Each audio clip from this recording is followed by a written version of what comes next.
Welcome back. Welcome back. Good morning, everybody.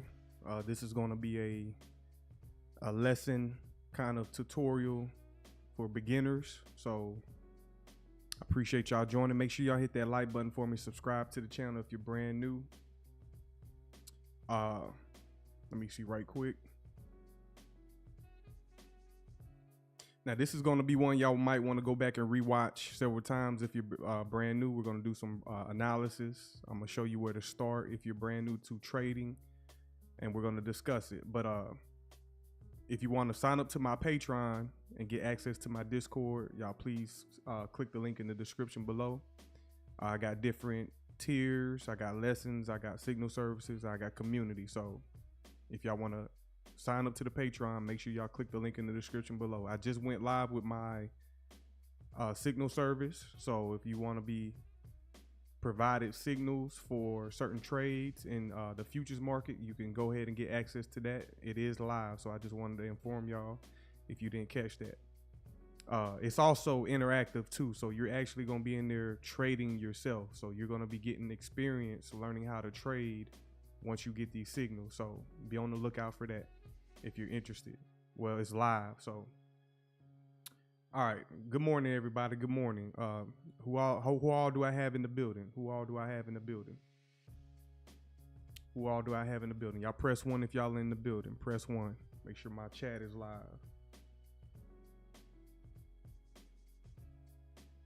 Let me see right quick.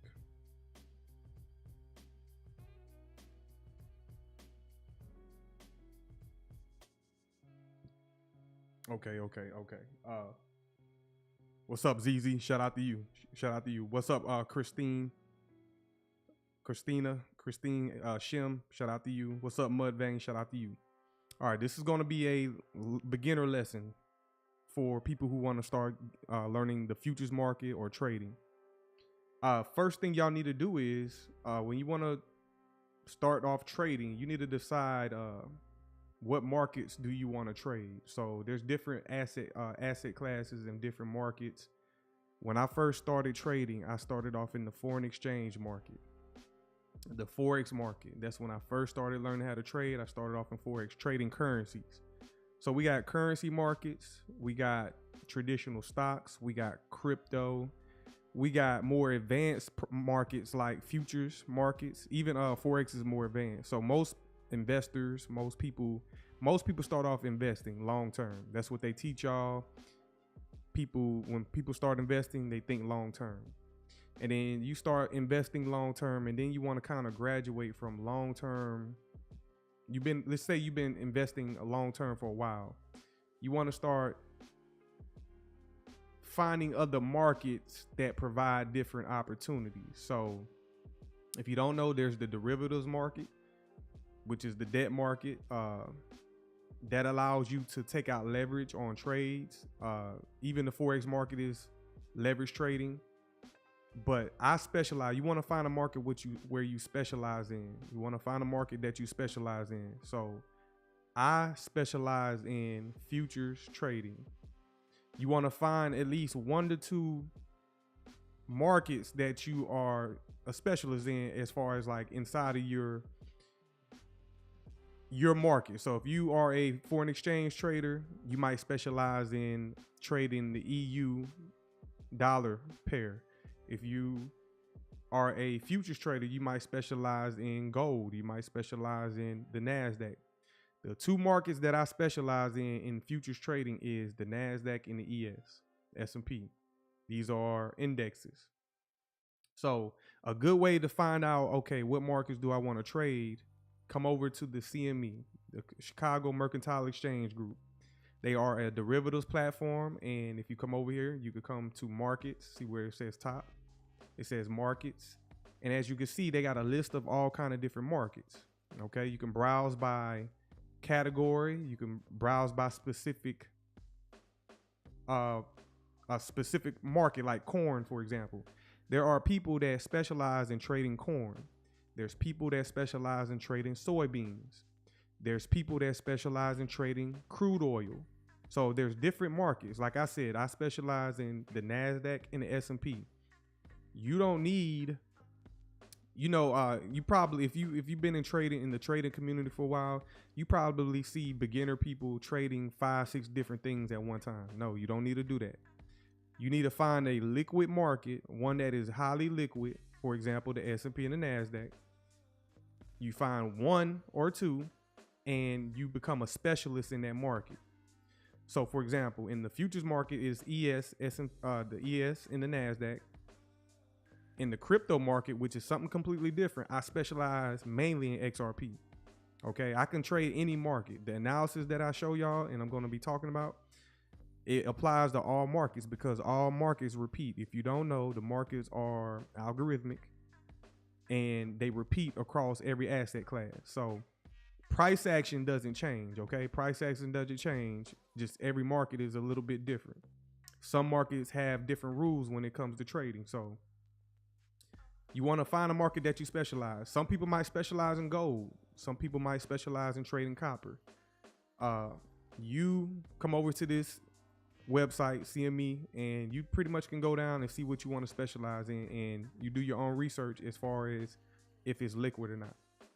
So if you're brand new, we have something called micros. So micro contracts are very affordable, and they are for definitely they're affordable for brand new traders, people that want to just get started. I'm gonna say anywhere between $500 to $5,000 to get started with micros.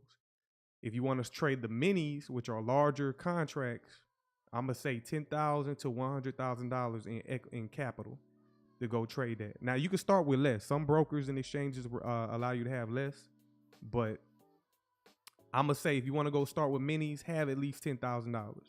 Okay. Now the micros are smaller. Just think mini, micro. What's smaller than a mini? A micro. So micros are for people who want to start trading. And in this live stream, we're going to cover futures trading. So I might talk about Forex trading in another live stream, but in this live stream, we're going to talk about futures trading. Okay.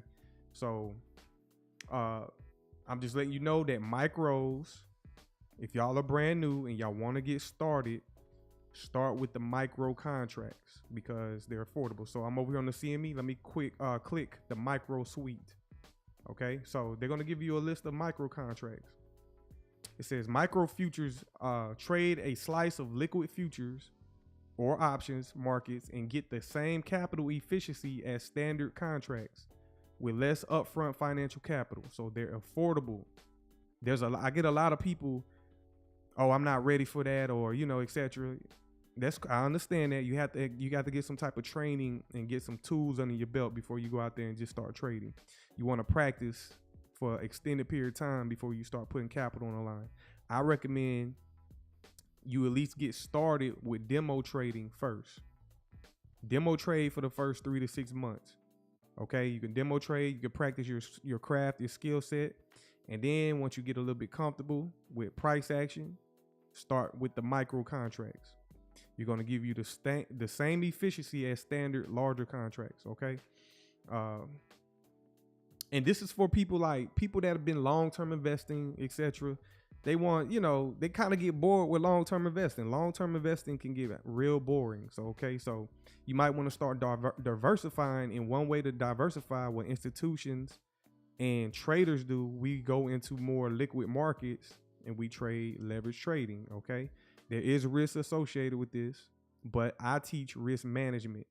I teach real strict protocols on risk management. At the end of the day, you're going to protect your capital at all costs. I appreciate everybody joining, man. Smash that like button, share the video, click the link in the description. sign up to the Patreon. The signal service is now live if y'all interested. But yeah, so we got micro crude oil, we got micro E-mini, we got micro Bitcoin. So people that are interested in crypto, they have crypto futures, okay? Crypto futures that are regulated. So we're gonna go into a regulated environment. No more unregulated environments, okay? When I was mentored in trading, I was taught to come into a regulated environment. So that's the best way to do it. That's the most professional way to do it. That's the safest way to do it. Don't go on these exchanges, crypto exchanges or whatnot. Most futures products are regulated, but when you get into crypto, we still got the wild, wild west out there, and there's still some unregulated exchanges. No tether, none of that. We're going to come into a regulated environment, okay? All right, cool. So let's come over to the charts. Hopefully y'all understand that. So I got two charts pulled up. On this side, on this chart right here, this is the this is the standard NASDAQ contract, okay? And then I got the second chart. I got the S&P contract. One other thing, let's come back to the CME. The CME comes in handy because let's go to markets. Let's go to equities.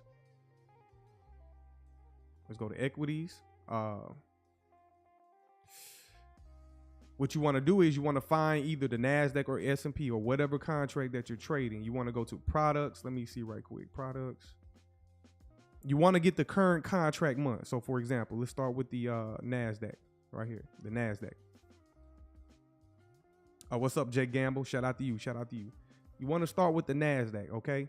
You want to come over here and get the contract month, okay? NQU5. You want to get the count. Go to the calendar.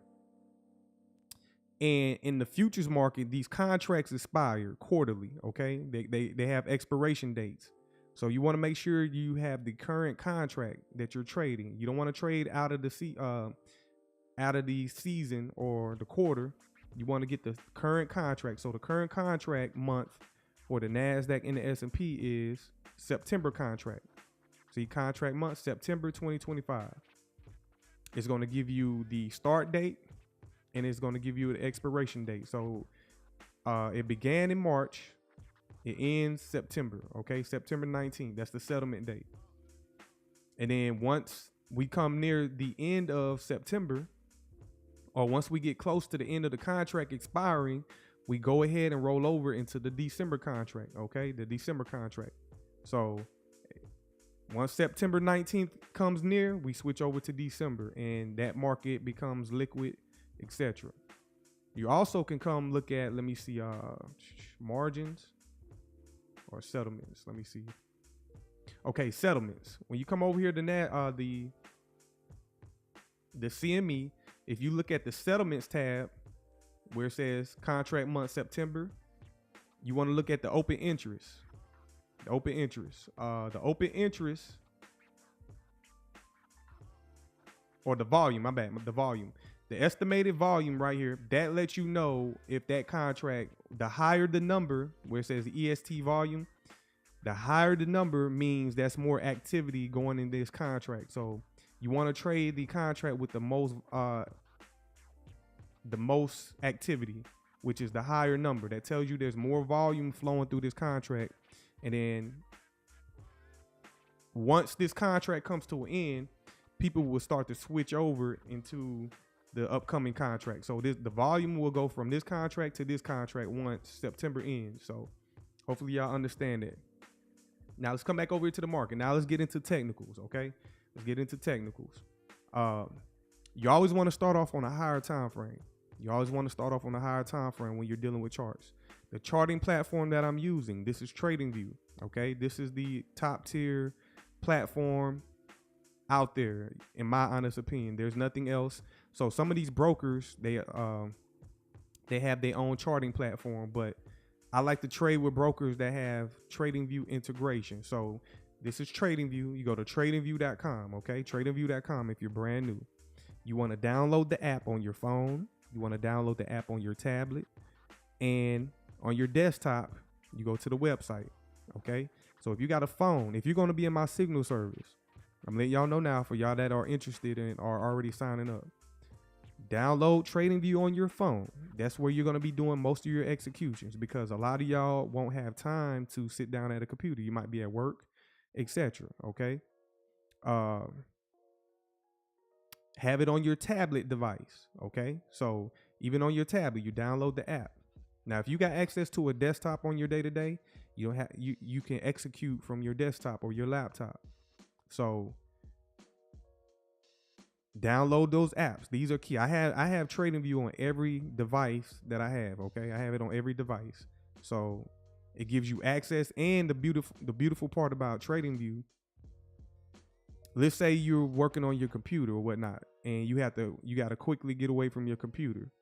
Well, I might have to be mobile. I can still execute and still save my charts mobilely as I'm moving around on my day-to-day. So it's a nice platform. It doesn't matter what device you're on. It will save. It will execute on whatever device you're on. So make sure you download this device, TradingView. Now on TradingView, let's go to brokers, okay? There's a list of brokers that you can sign up with. Well, shout out to you, B Brush. I'm on TradingView all day.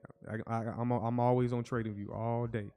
So you want to find brokers that are integrated with TradingView. Okay, you want to find brokers that are integrated with TradingView. Well, luckily, TradingView already has these brokers listed. Now, if you're going to be doing futures trading, now there's all kind of brokers on here. They got traditional stocks, they got futures trading, they got foreign exchange brokers. Like I said again, you want to find a broker that have markets that you specialize in. I specialize in futures trading. I love those markets. I started off in Forex. I still do Forex, but I transitioned to futures because it's a better market in my honest opinion. Let's see. You want to go to TradingView, you want to go to the brokers tab, and you want to explore all brokers. Okay, let's go to explore all brokers. So once you go to explore all brokers, they got brokers for stocks. So they got a stocks tab. You can see, scroll down. So you might be somebody who likes to use TradingView and you want to look at purchasing stocks. Well, they got a list of brokers and exchanges that are integrated with TradingView. For example, Webull. A lot of people like Webull. TradeStation. Okay, TradeStation. So what I want to do is, even if y'all, for the crypto people, for the people that's in crypto, there's a list of exchanges and brokers that are integrated with TradingView that specialize in, that are integrated with TradingView that specialize in crypto. Forex, they got brokers that specialize in foreign exchange. So you want to just, for futures, come to the futures tab, okay? Futures. So for y'all that are interested, y'all that are in the Patreon, here, I get this question all the time. Which broker should I sign up with? Here you are. So you don't have to ask me going forward. Also, it's in the Patreon as well. I go over it in the Patreon. AMP Futures. So my three recommended, the three that I really enjoy, the ones that I like to use. First of all, I got brokers I got many different brokers for different use cases. What I like to do is I like to sign up for different brokers just to have relationships with different brokers, okay?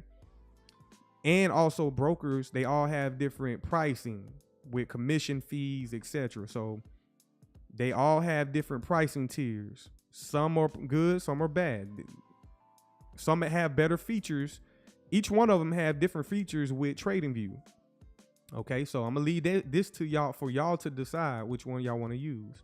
So we got AMP Futures, we got TradeStation, we got Webull, we got TradeOvate. So my top three is AMP Futures, TradeStation, and TradeOvate.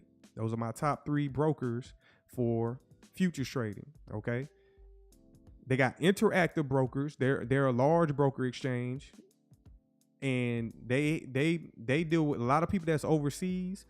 In Europe, I'm not sure about in Asia and whatnot, but in Europe and the UK, a lot of people use interactive brokers. There's Coinbase. You already know Coinbase is starting to offer futures contracts with crypto. So there's Coinbase, there's NinjaTrader. So y'all come over here. They got Optimus Futures, Dormant Trading. There's a list. All you have to do is come. They got links to the website, boom, etc. So I'm I'm gonna let y'all do that directly on TradingView. So now let's go back to the charts. Let me go back. Let's go back to the charts. So I talked about brokers. So what you want to do is you want to find your market. You want to find your market, what you're going to specialize in. Me, I specialize in the NASDAQ and the S&P. Traditional, a lot of people, oh, you can't make money in the S&P. Bullshit. Okay, bullshit. You can't make money in it long-term investing because it already went to a premium. Like it's already moved away from its previous lows. But in the futures leverage trading markets, plenty of opportunity, plenty. So let's start off on a monthly time frame. 1 second.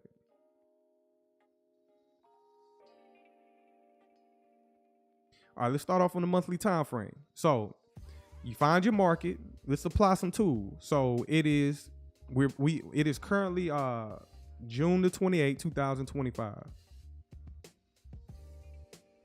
June the 28th, 2025. Okay, June the 28th, 2025. We have 2 days left.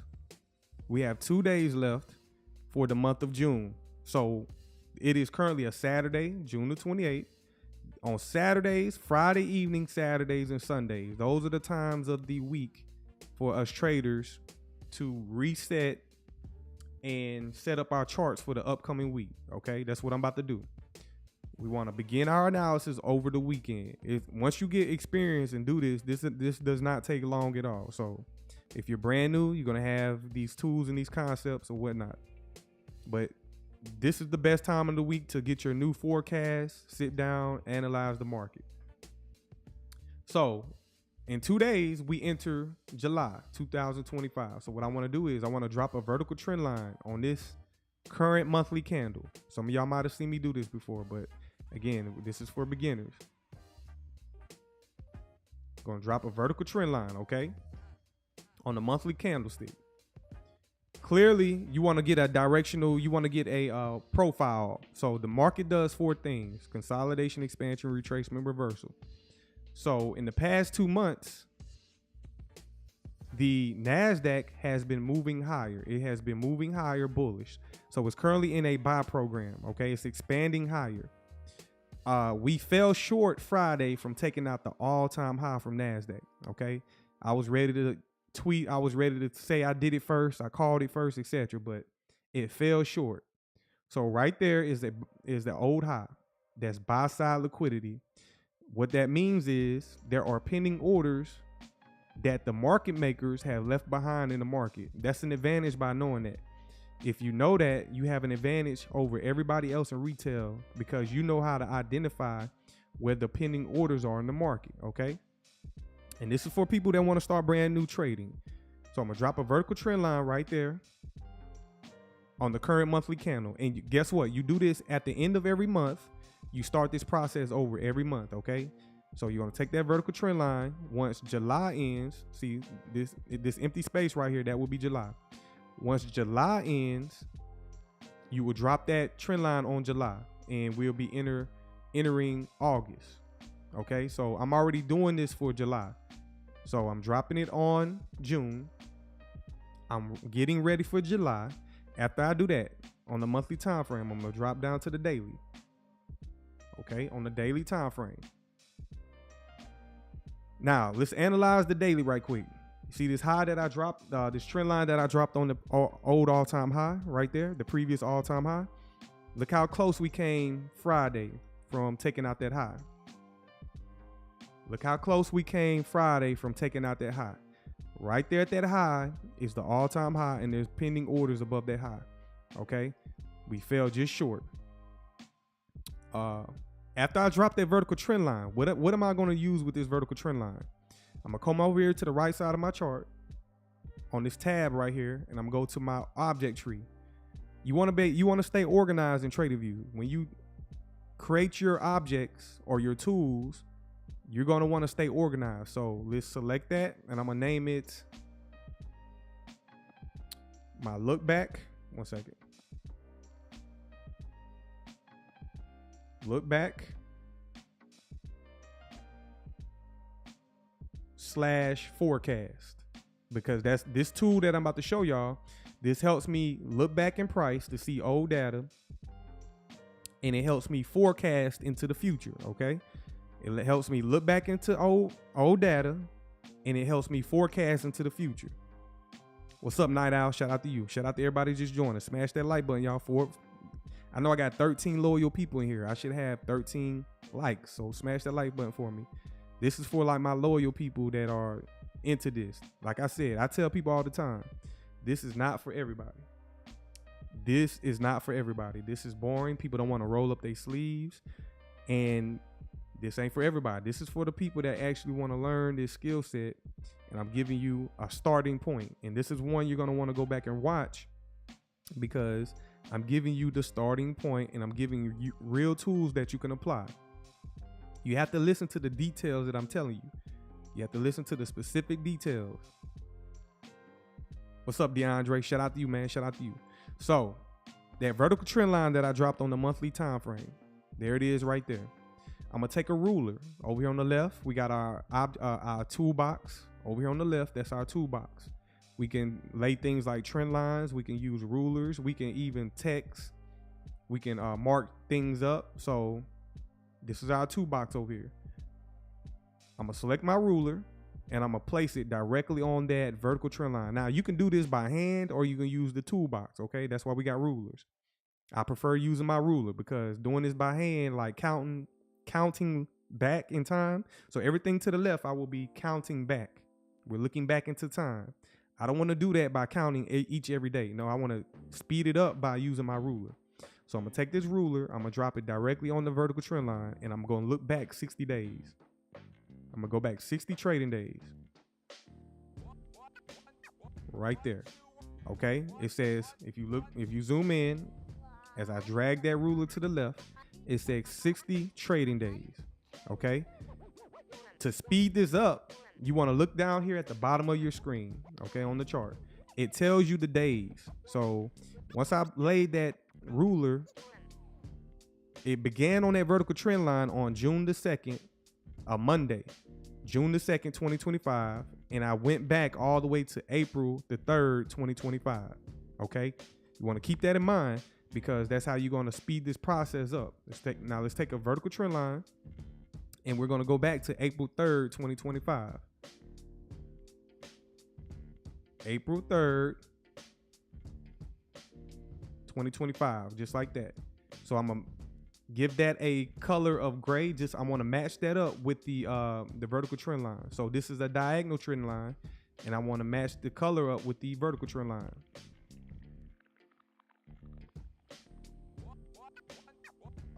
Okay, cool. Just like that. So let's go ahead and add that to our, over here on the right in our object tree. We want to add that to this folder, the look back and the forecast. We want to add that to the folder, just like that. So I can hide that, I can show it. I can hide it, I can show it, okay? Boom, just like that. So now I want to label this. Now, when I do my own personal analysis, I like to be very detailed. Make sure you're very detailed in your charting, okay? You want to leave as much details as you can, so we can start programming your mind to understand what you're doing. So I want to label this in text. I want to label this 60 trading days. I'm just going to put 60. That refers to 60 trading days. And I'm going to put that at the bottom to the left, okay? 60 trading days. Make that a little larger. Boom, just like that. Now, next thing you want to do is you want to clone it. I'm going to clone this. Okay, I cloned it. And then you're going to drag this all the way to the right of the vertical trend line, just like that. So it's the same amount of time, 60 trading days out into the future. So everything to the left of the vertical trend line is looking back into the past. Everything to the right of the vertical trend line is forecasting into the future. Okay, just like that. Just like that, okay? Now, we want to repeat the process. We're going to do this 2 more times for each side. Next, we want to look back 40 trading days. So I'm going to take that ruler, and we're going to go back 40 trading days. Right there. That is from June the 2nd to April the 23rd. So to speed this up, I'm gonna clone this vertical trend line right here, and I'm gonna go to April 23rd. right there. That's 40 trading days. And then I'm going to select 40. Okay. And then I'm going to clone it again. I'm going to drag it to the right of the vertical trend line, just like that. And then I'm going to put that all the way to the bottom right. Stay detailed, stay organized, stay neat. And you can customize this. You can personalize it however you choose to do it, okay? You can personalize it. You can customize it. You can get fancy. Your chart doesn't have to look like mine. Your colors, your candlesticks don't have to look like mine, okay? So the next thing I want to do is we're going to repeat this process one more time. But on this one, we're going to look back 20 trading days. Right there.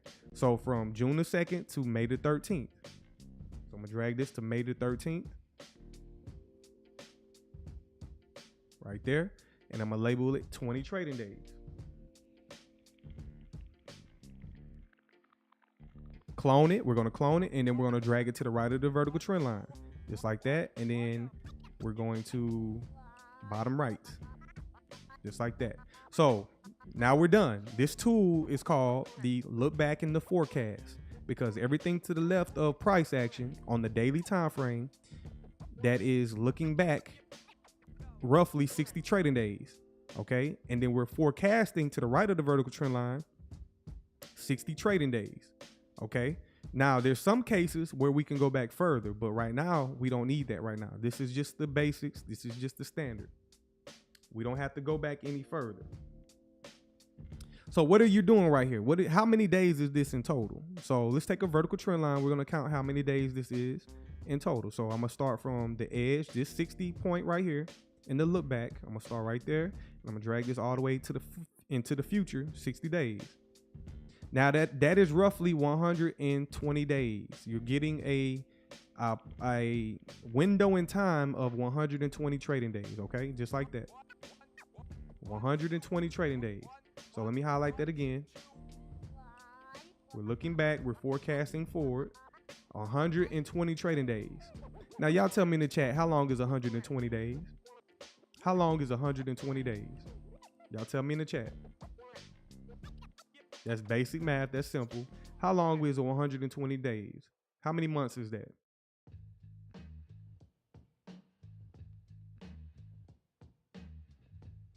And if y'all just joining, man, appreciate y'all joining. Make sure y'all smash that like button.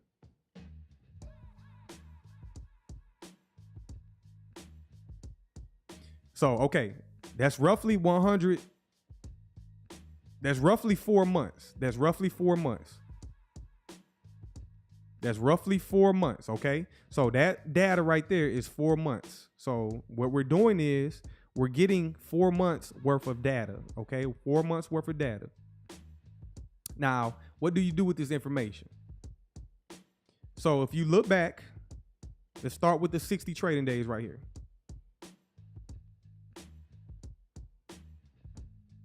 No, it's 120 trading days, B-Rush, 120, not 160. I mean, not 180, it's 120 trading days. We're looking back 120 trading days. Well, we have this data right here is 120. So that's roughly 4 months. 4 months of price action. Okay. So what we're going to do is let's focus on the look back first. Let's focus on the look back first. So let's take a vertical trend. I mean, let me just highlight what I'm looking at, what I'm referring to. I'm referring to this window right here, everything to the left of the vertical trend line. So the first thing you want to do is you want to find the highest high and the lowest low. You want to find the highest high and the lowest low. So within the last 60 trading days, you want to refer to the low. I'm going to take a vertical trend line, not a vertical. I'm going to take a regular trend line and I'm going to select that low right there. That's the lowest low in the past 60 trading days. That right there is sell side liquidity. There are pending orders below that low right there. Okay. There are pending orders below that low. Now, if you want more details, and remember, I said you want to be very detailed and specific with this. So on TradingView, if you take your cursor and you place it on any candlestick, every candlestick up there at the top right, up here on the top of the screen, is going to give you an open, high, low, close for every candlestick. Okay. We want to find the low price of this candle right here. It's going to give you the low price. you put your cursor on the candle. You look at the top of the screen right here where my cursor is. Look at the top of the screen. It's going to give you open, high, low, close. You want to find the low. The low of this candle right here is 16,608 even. So what you want to do is you want to calibrate it. You select the trend line. You go to settings. And you're going to go over here. You can select 16,000. What was it again? 16,608 even. That's going to give you the pinpoint price point for targets and entries. Okay, that's what it's for. It's going to give you pinpoint accuracy for target points and entry. What's up, Lenny? Shout out to you. Shout out to you. It's going to give you the pinpoint accuracy for all these target levels. Next thing, after you find that low, you want to find the highest high. You want to find the highest high in the past 60 trading days. Okay, so let's take our ruler again. I just want to demonstrate and highlight for y'all. Take a ruler. We found the lowest low. Now we want to find the highest high in the past 60 trading days. So the highest high was right here. I'm gonna highlight that. That's the highest high. Right there. So essentially, that high was taken out. You can see price reaching for that high and it took out. It slightly sold off. So if the high, so once we find the liquidity pools and they become swept, we no longer need to refer to them. So you can see how price reached for this one and then it took it out. Okay, now we don't need to refer to that one. We can take it off our chart because we know that liquidity pool has been targeted. So essentially there's no more highs inside of this look back. Now you're going to do the same process. You're going to take a trend line and you want to find the lowest low and the highest high in the past 40 trading days. So let me place this ruler right here and we're going to go back 40 trading days. And what you want to do is you want to find the lowest low. Well, there is no lowest low. The lowest low was right here. So essentially we're just going to look back inside of this range, etc. And then you're going to do the same thing for the past 20 trading days. You want to find the lowest low and the highest high. Right there in that window in time. That's a window in time, last 20 trading days. If you find the lowest low, we do it one more time. And what we're doing is we're finding the liquidity. Where's the liquidity? This is a key element. This is key. So the lowest low in the past 20 trading days was this low right here. So I'm gonna highlight that. Let me highlight that. That low right there. Sell side liquidity. We're gonna refer to that low. And it's not random that price creates these swing points. They're creating these swing points inside of these windows in time. If you think that's random, that is not random at all. So I'm gonna save time right now. I'm not gonna calibrate that like I did this one. So what we're gonna name these tools that I just laid out is we're gonna name it over here. Remember I say stay organized. We're gonna name that open float. We're gonna name it open float. Because if you don't know, the markets are algorithmic, they're programmed. Market makers leave behind a float. They cannot make markets without leaving behind large amounts of capital above and below the market. That's the way of the markets. If you don't know, now you know. Now you know the secret sauce behind the markets. Smart money institutions, they leave behind capital on both sides of the markets, and they need to have willing participants. You, retail, they have to have participants, not even retail, even corporations, large entities, hedge funds. We are all pulled in the market, and then at the very top, they have the market makers, central banks, certain large entities. They're making the markets, but they must have willing participants. So they have to engineer liquidity. Yes. Well, I'm not bait. You know why I'm not bait, B Rush? That's because I think I understand this now. I'm not the smartest person in the world, okay? I don't claim to be the smartest person. I know my shit though. So some people might look at me and might be like, man, who this black kid think he is? You know what I'm saying? Regardless, I was taught this. I was mentored by somebody who has this information, okay? I was mentored. So I took my mentor's experience and I translated it into what I know today. Okay, you have to have a mentor in this. You're not going to just go out here and learn this shit on your own. My mentor has a background in coding. Okay, he has a background in coding. So, for example, in the crypto space, they got a lot of people that are into tech, all the techie people. Tech people are very smart, you know what I'm saying? But it just baffles me that tech people who know how to program, know how to code, has not reverse engineered the financial markets. Well, guess what? My mentor, the person that I learned from, has pretty much reverse engineered this. Now, I don't know everything there is that he knows. I don't know everything there is that he knows, but I know enough to be very dangerous, okay? What's up, everybody joining? What's up to the moon? I know a whole lot to be very dangerous, okay? And you don't need to know a lot to be very dangerous. I'm sitting here letting y'all know. This, what I'm showing y'all right here, is being very dangerous because 99% of retail do not know about what is going on behind price. Smart money are engineering price, and they are leaving behind large amounts of capital on both sides of the market. This occurs across all asset classes as well. So for us in crypto, this also is going on in crypto as well. You can think retail or supply and demand or some of these other concepts. You can think that is the controlling factor behind price. But I'm sitting here to tell y'all it is not. It is not. Retail cannot move these markets at all, period. You don't even have enough capital to move these markets. And then these markets are programmed. So how are these markets programmed? So on TradingView, let me say this right quick. How are these markets programmed? So there's different type of charts you can look at. For example, over here in the top left of my chart, see I have candles. So you can view the markets from, let's say, volume candles. So you can look at it like that. You can look at the markets from a line chart. You can look at a line chart, okay, like that. You can look at the markets from columns. So some people can come into the markets and look at it like that. Okay, every way you look at it is different. It's a little bit different. Volume footprint, I don't even know what that is. So I never, look at this right here. I never use this volume footprint. So there's different ways you can analyze a market.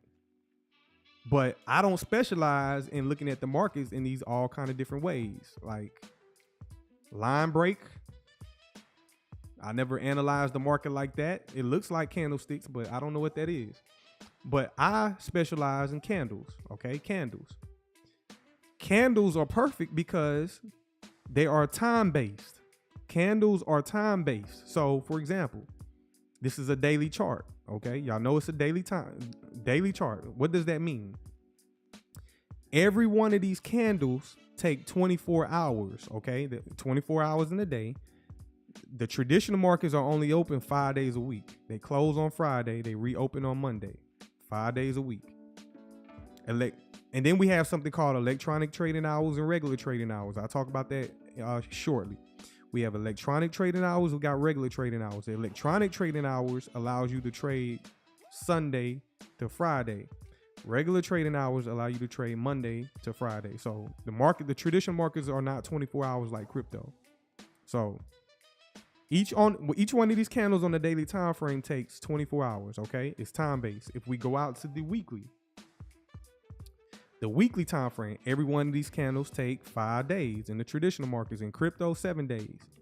But 5 days. So there's essentially 5 daily candles inside of each one of these weekly candles. All of this is referring to time. If we go out to the monthly, well, there's roughly 30 to 31 days in a month. So every one of these candles on the monthly time frame has 4 weekly candles and roughly 30 to 31 daily candles, okay? Just like that. So we're referring to time. Now let's go back down to the daily. Now, if I start dropping below the daily time frame, price starts to become more fractal and we're still using time. So from the daily, we go down to the 4 hour. Anything below the daily time frame is intraday price action. On a 4 hour time frame, why is it called the 4 hour time frame? Every one of these candles take 4 hours to complete. Okay, let's go down to the hourly. Every one of these candles takes 60 minutes to complete. 60 minutes in an hour. Let's go down to the 15 minute. There are how many? 15, 30, 40. There are three 15-minute candles within 1 hour. Okay, 3 15-minute candles within 1 hour. So every one of these candles take 15 minutes to complete. How many 5-minute candles are inside of a 15-minute candle? There's 3. Let's go down to 5 minute. There are 3 5-minute candles inside of a 15. So essentially what I'm showing y'all is price is coded on time. It's all fractal. It's time based. Let me go back out to the daily. Okay. I'm all over the place, but I'm just trying to give y'all as much as I can. This is like a beginner, you know where to start. I'm just trying to make sense of things. If y'all got any questions, y'all let me know. I can answer it. If y'all got questions, engage.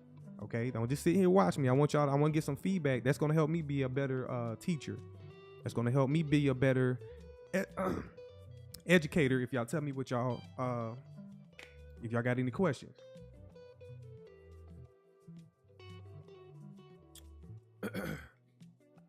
And if y'all just join, smash that like button. So, okay, I got kind of sidetracked, okay? So essentially what we did was we looked back 60, 40, 20 trading days. Now we're going to forecast forward. We're going to do the same process. So we're going to take a ruler, and we're not going to start at the 60-day point because we're not there yet. To the moon. This ain't that right now. We're not talking about Sora, V3, none of that. This ain't that right now. We're not focused on that right now. This is different. We're not talking about crypto. We're not talking about none of that. This is for people that want to learn technical analysis. So I'm giving you a beginner point. So it ain't what I think about. It's what, on this one, it's about what can I take from this and how do I apply the information. Okay. Don't ask me what I think about what this is going to do and that is going to, no. What can you use with this information that I'm giving you so that you can start today and start applying these concepts in these charts on your charts. And then once you apply these concepts, you will answer your own question. It ain't what I think about. Learn this skill set and then go apply this shit that I'm telling you. And then you will find out your own answer that you're looking for. Okay. So what we're going to do is we're going to look at the past. We're forecasting into the future, 20 trading days. So I'm going to take a ruler, drag it up. 1 second. Take a ruler. And currently, you want to find the lowest low and the highest high within this range right here, okay? And I'm going to stop right there because once we go down to lower time frames, because this is a tight consolidation, once we go down to lower time frames, we will find a clearer view on what's going on inside of this right here. We're going to find what happened inside of this. But you clearly can see price. So y'all tell me in the chat right quick. If we outline the past 120 trading days right here, what program are we in? The market only does 4 things. Remember I said that. Either consolidation, expansion, retracement, reversal. What would this be considered? This is a pop quiz. Is this an expansion, retracement, consolidation, or a reversal market profile? In the past 120 days, price has been in a what? Shout out to you, Lenny. It's been in a buy program. It's a market maker buy program. These are all different. These are all terms that say the same thing. This is a market maker buy program. It is a buy program. It's an expansion profile. Or you might want to say it's bullish, or you might want to say it's trending higher. Whatever you want to refer to it as, that's what it is. So each profile, each program has its own techniques that you use. So if we're in a buy program, we're going to be looking for things like fair value gaps. We're going to be looking for things like fair value gaps. Let me see right quick. For example, if we just look back and you want to stay working, you want to stay within that window that I showed you, that 100 that look back, the 60 days, you want to stay within that window. So if we look back in price, we can clearly see a volume imbalance right here. Or you might want to drag that up include that right there. That's a volume imbalance / fair value gap. That's a large gap in price. Okay. Let me highlight it a different color.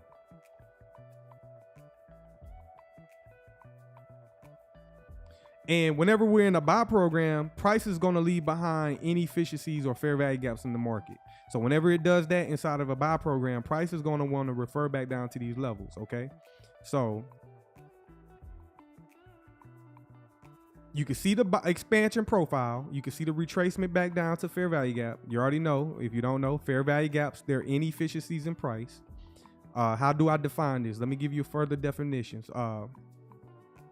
So price only offered buy side delivery. What does that mean? It only offered buying going higher. That's why you see price gapping open. It's leaving behind gaps because the market is algorithmic and it's trading so fast that it's leaving behind inefficiencies. That's what's going on. So it's in a hurry to move higher, and in the process of it going higher, it's leaving behind gaps in price that are clear as day. So eventually the market is going to want to refer back down to these levels to offer some type of efficiency. Now, does it have to trade all the way into it and completely fill it? No, it does not. It can just do this move right here, trade down into it, offer some type of efficiency, and then move higher. So in the process of it wanting to return back down to this inefficiency, that's your opportunity to look for a buying opportunity. So for example, this was a Friday. So this candle right here was a Friday. That was the end of the week where it traded down and it sold down into that. Now, as a trader, we're going to look for opportunities to short that down into that. And then here it is Monday or Tuesday, price opened up and price continued to go higher. Okay. But let me not get ahead of myself. I'm trying to give y'all as much as I can. Let's reset. Let's go down to from the daily. So after I showed y'all to look back in the forecast forward, let me hide that right quick. Let's drop down intraday. Let's go down to the 1 hour time frame. Okay, 1 hour time frame. Now, once we drop below the hourly time frame, now once we drop below the daily time frame, everything we're looking at is intraday price action. We're no longer looking at price from a long-term perspective. So what we want to do is we're going to take a vertical trend line, okay? Take a vertical trend line, and we're going to place it on Sunday. So you can see it's currently the weekend, and the market closed on Friday. If you go over to the right, one candle, that Sunday's open. We're going to drop it right there, okay? You see that? We're going to drop it right there. Now, remember I said you want to stay organized. Come over here. We're going to label this. We're going to create a folder. We're going to create this and say it's the weekly dividers. Weekly dividers. Weekly dividers, just like that. Now, we're going to repeat this. What we're going to do is, because we're intraday, so this is the hourly time frame. We're going to go back. We're going to drop this on every Sunday. Every Sunday, 12 o'clock. The Sunday open is at 6 o'clock p.m. Eastern Standard Time. Oh, another thing. You must. This is a key thing. I forgot to tell y'all this. On TradingView. Let me hide myself right quick.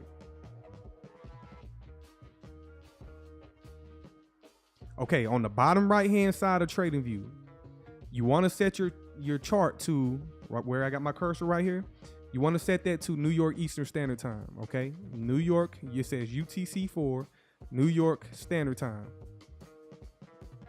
The algorithm in the markets trade on New York Standard Time. So wherever you're at in the world, you want to be set to New York Eastern Standard Time.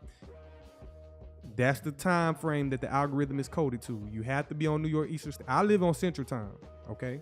So whenever I'm dealing with in the charts, I'm always on New York time. My mind is always on New York Eastern Standard Time. So set your TradingView charts to New York Eastern Standard Time. It's going to say UTC4. You set it. I don't care if you're in Bogota. I don't care if you're in Phoenix. I don't care if you're in LA. I don't care if you're in Hawaii. I don't care if you're in Africa. You need to be set on New York Eastern Standard Time, okay? In order to be able to do this. This is key, okay? That's key to do that.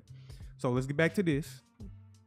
To our weekly dividers, you're going to set the vertical trend line on 6 p.m. Eastern Standard Time.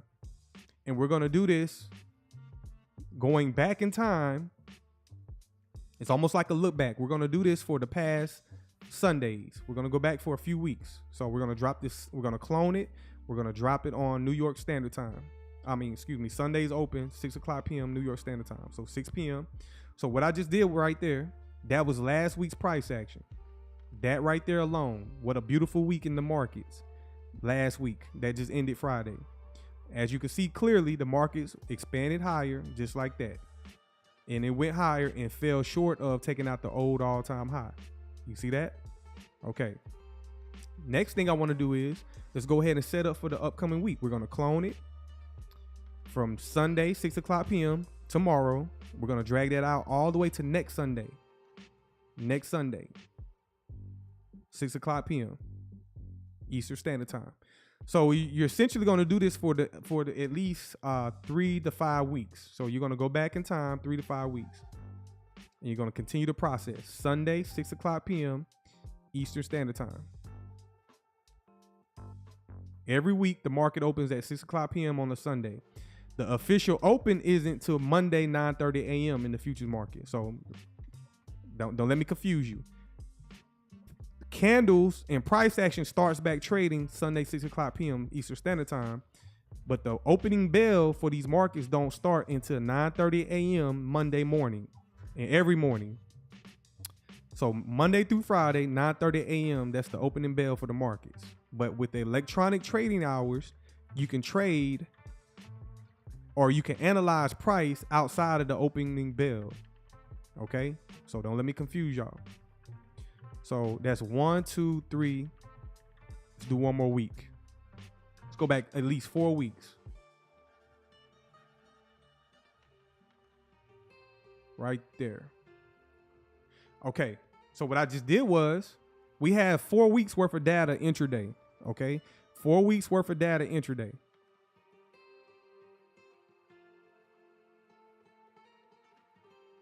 Four weeks worth of data intraday. So what do you do with this information? So you remember on the daily time frame how we look back 60, 20, 40 trading days, and now we're forecasting 60, 20, 40 trading days. So once we drop down below the hourly time frame, now we're getting intraday price action. This is for us traders. This is what we're going to be doing as we trade. Every week we do this on Sundays, we repeat this process. And then once you save it, you no longer have to repeat it. So the only time you have to repeat this over and over again from starting from scratch is when the contract month expires. I went over that at the beginning of the live. So if y'all just joining late, just rewatch. This is going to be one y'all going to rewatch so you can get the concepts.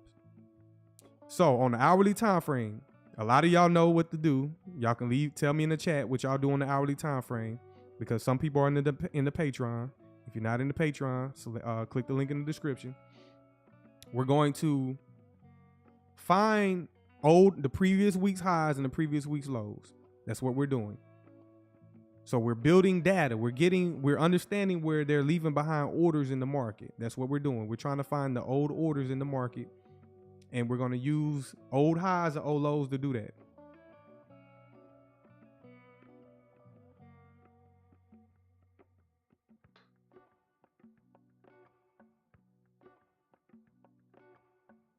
So above the market is buy side liquidity, pending orders above the market. Below the market is sell side liquidity, pending orders below the market. Okay.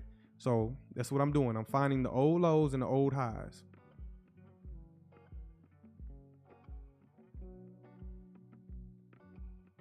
And you still want to do the same thing, calibrate it. So you go through your settings, etc. You go to the coordinates, and then you calibrate it with the specific low.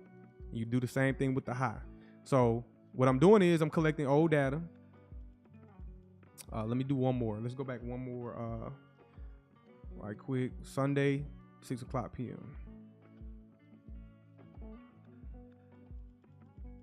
Okay, I don't need that one. So this helps me understand intraday, intra-week, where's the old highs and the old lows at. So if we go back out to the daily, let's go back out to the daily time frame. On the daily time frame, and if I hide the weekly dividers, no, that's not it. 1 second. If I hide the weekly dividers and I zoom out, you remember I told you how to look back and then forecast forward, and I said, hey, I'm gonna wait till I drop down intraday. So essentially what I did was I saved myself time from looking at the forecast forward and to the future, and I went down intraday and I got the more data. I got more data inside of price. So I got the lowest low in the past 20 trading days right there, and at some point this was the highest high, and we just recently took that out this week. Okay, we just took that out this week. So we no longer need to refer to that. And then right there is the all-time high, the previous all-time high in the NASDAQ, okay? The previous all-time high. Now let's go back down intraday, 1 hour. So this vertical trend line right there, that is, let me clean this up right quick. That vertical trend line, that's that look back right there, that look back and forecast tool that I showed y'all. That's to the right of it is the upcoming price action, and then to the left of it was looking back into the future. Okay, if I zoom all the way out, that's what it looks like on the hourly time frame, but we're zooming inside of price. We're zooming in on price. Okay, so we're all the way to the right of that tool, the look back in the forecast, and we're looking for liquidity pools. So let's just do a quick analysis on what we did so far in the past 2 weeks. So this week just ended, and if we go back a week ago or 2 weeks ago, you can see on Sunday 6 o'clock p.m. the market opens, and then it trades higher. It takes out some liquidity that we're gonna talk about here in a minute. We took out some liquidity, old highs, and then it sold off. And what did it do? It attacked this low from this particular week right here. Okay. Below old lows are pending orders. What does that mean? What exactly does that mean? So the market makers, they leave behind when the market moved away right here. They left this low on the market and then it moved away. Okay. They distracted people. It broke out. People chased it. People was profitable. Some people lost money. It moved away from this low right here. And then eventually it returned right back to that low. Okay. It returned back there because they left behind buy orders in the market. This is, if it's not clicking with you, then I don't know what to tell you. It might take you some time. So they left behind buy orders in the market.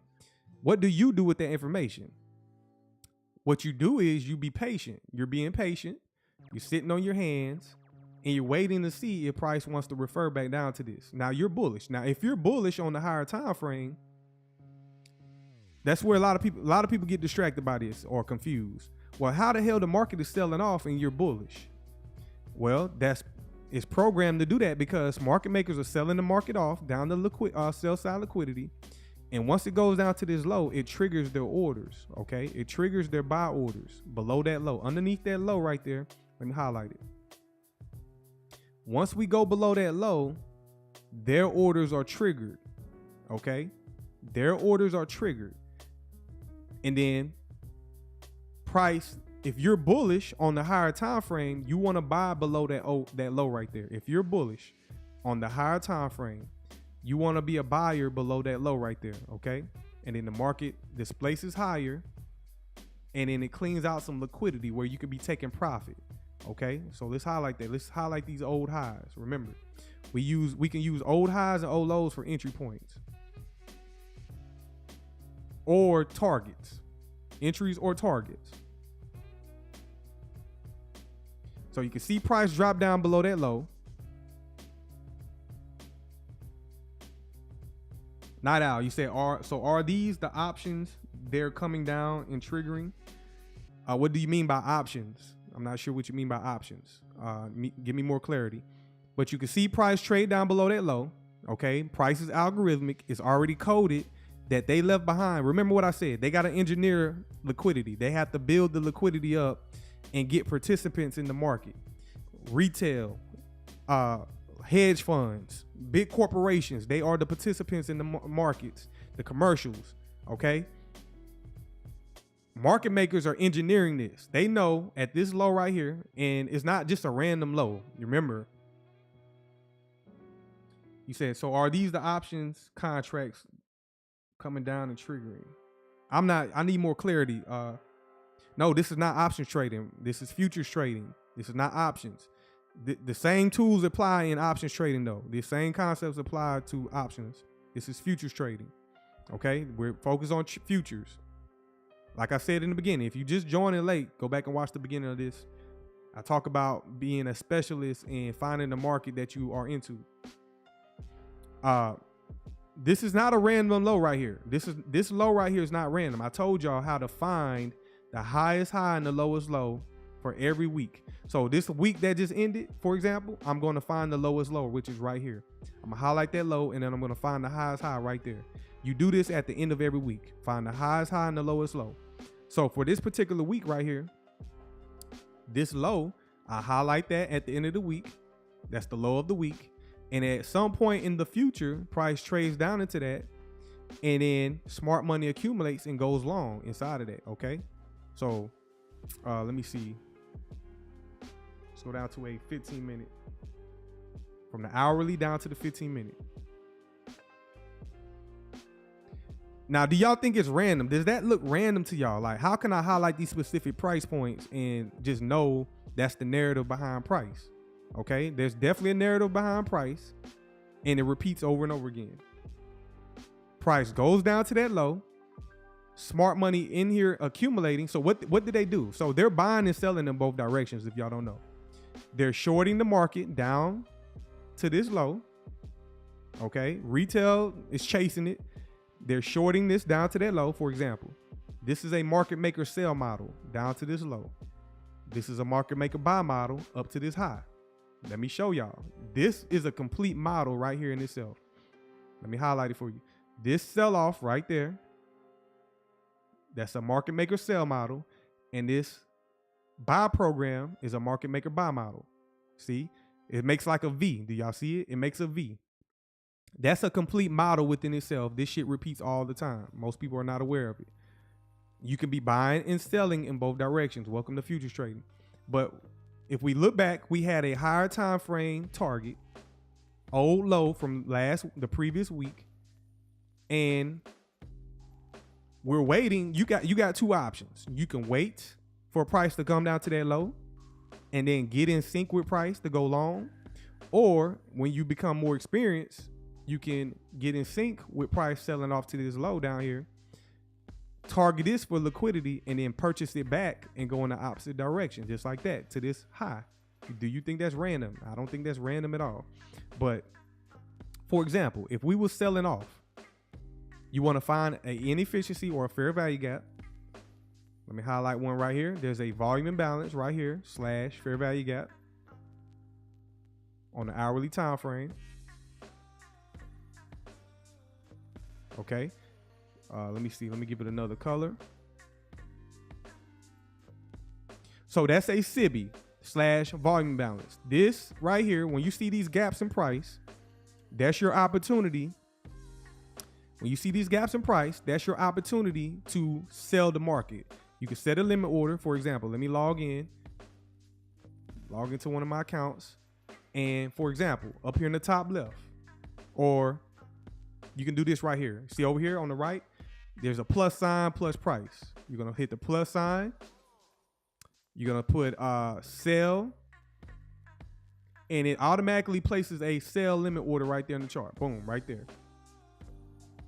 Okay. It says order placed. You can see price trade up into it. Now it's not live. This is just back testing. You can see price trade up into it. Offers 1, 2, 3 opportunities to get short. You're going to set your stop loss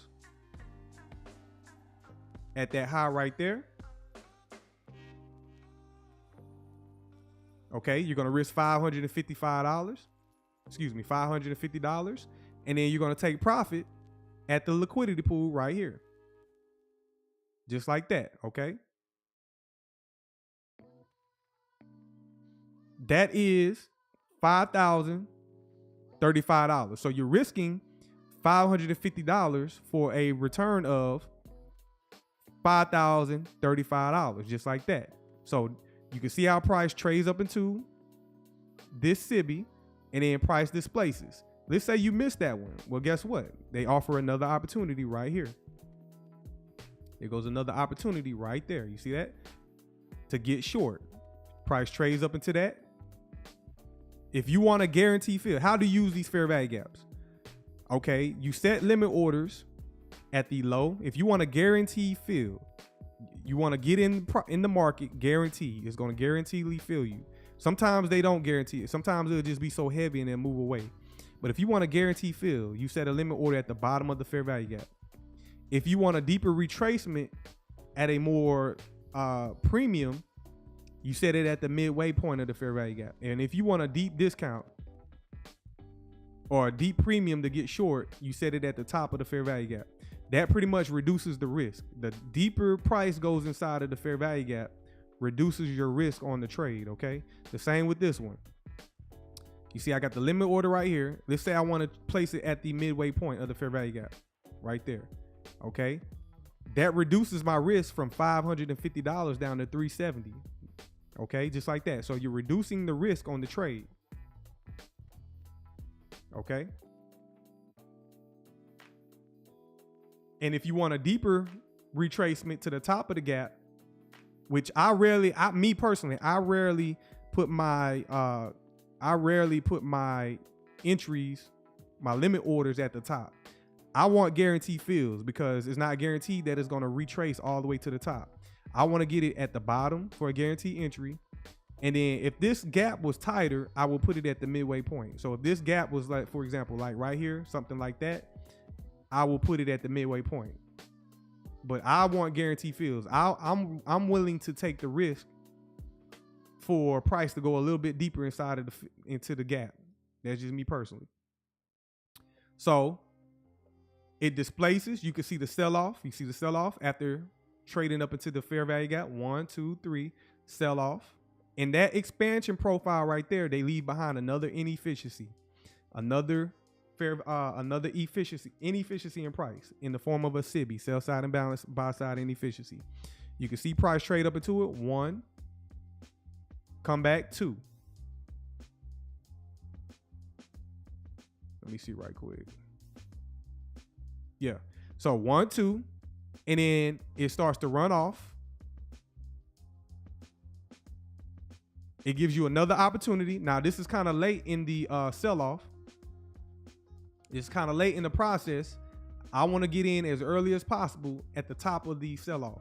But there goes another opportunity right there. That's a quick scalp. You can see, trade up into it, displacement lower, and then it gives you one more opportunity right here. So that essentially gave y'all how many opportunities? 1, 2, 3, 4 opportunities to sell down to this old low that I'm referring to. If you got in up here, that's a profit of $5,000. Or more advanced traders, they know how to pyramid. They know how to, for example, let's use a text. They can put in 6 orders on that trade or limit orders. And if you're new to futures trading, depending on your equity, there is no limits to how many contracts you can trade at one time. You could trade, at the most I've seen at one time was like 40 contracts, okay? That's because this person had millions of dollars, a couple $100,000. But 40 contracts at one time, it doesn't take much. If you was to place, let's see. Matter of fact, this is one contract. We're going to use 6 contracts. Forget what I'm saying. Let's just say we place 6 contracts on this trade right here. Well, one contract will profit us $5,035. Y'all tell me in the chat, what would 6 contracts profit you on one trade? Tell me in the chat, what would 6 contracts on this one trade profit you? $5,035 times 6.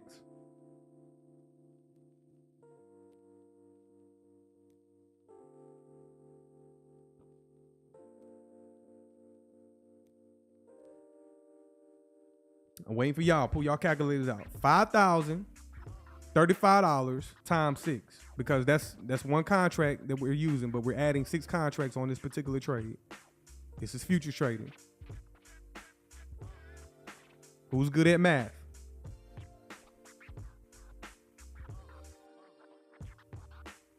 Who's good at math?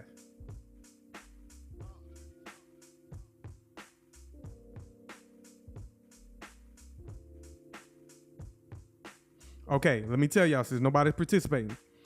If you was to add six contracts on this one trade right here, shout out to you, Lenny, and your math. You're one of the best mathematicians in here. If you was to add 6 contracts on this trade, and that all depends on your equity, you know, we're not going to risk more than 1% of the entire equity per trade. But if you was to add 6 contracts on this trade, that's $30,210 right there. Okay. Now, let me zoom out right quick. That's $30,000. One contract will net you $5,035. Okay. But with 6 contracts, that will net you $30,210. This is 1 week. Let me see. How many days did that take? Let me take a ruler. This happened on the Wednesday. And you took profit on a Thursday. 1 day. This took pretty much 1 day, okay? This took 1 day of trading. You held this position 1 day. It could, if you, depending on your equity, how much capital you're working with, because all this depends on how much capital you're working with. $30,210 in 1 day. What else do you need to do for the rest of the month? You probably can go chill out for the next 2-3 months, okay? Put that in perspective. Some of y'all in the crypto, once y'all, you know, some of y'all gonna have this type of capital and certain type of equity, especially if y'all invested in the crypto market. But $30,210 in 1 day. You don't need to do nothing else for like the rest of the month. You know what I'm saying? You don't need to do nothing else for the rest of maybe the next few months. Okay. That's the power of futures trading. Okay. But you need to learn this skill set. You need to learn how to do this. Okay.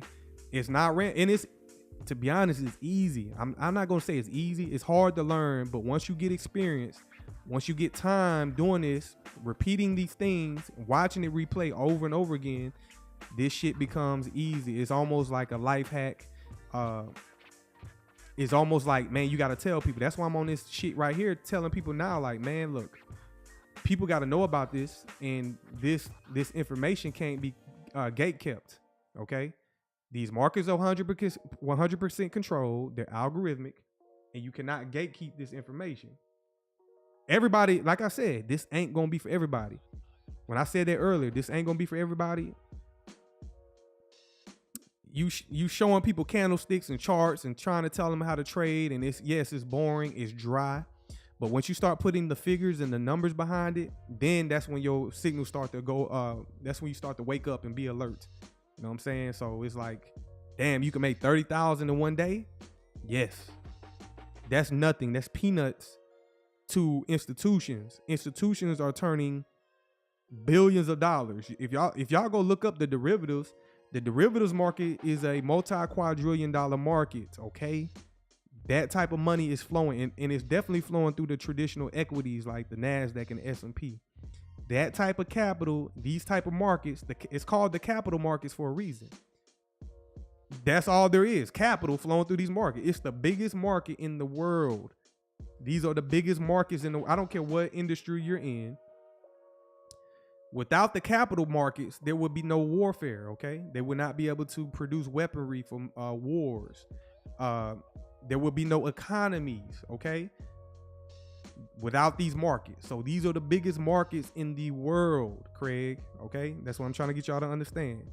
The biggest markets in the world, these opportunities present themselves every day. These functions repeat every day. It does not fail. So that's just selling, okay? That's just selling.